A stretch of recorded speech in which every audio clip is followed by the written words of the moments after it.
So that alone is, that's another thing that sets the context. Now, I have a lot of arguments with, mainstream media journalists who say, they were just incompetent. They just missed him.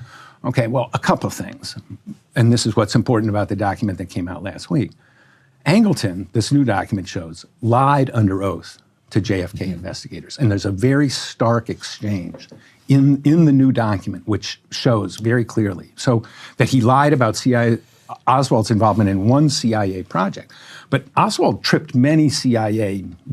So what Angleton was hiding and what the CIA was hiding was, and what the story of the quote-unquote lone gunman hides, is this extraordinary level of interest at the top of the CIA in this alleged pathetic, sociopathic, loser who nobody would ever care about, or so we are often told.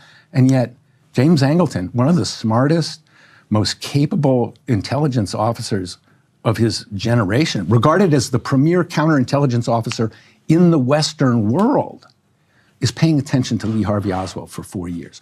The CIA has never explained this. So, because they don't have to, because reporters from the New York Times don't go and say, what is this, And you have this weird cognitive dissonance going on where, people won't look at this new evidence. They won't talk about it. They won't cover it because it works like this.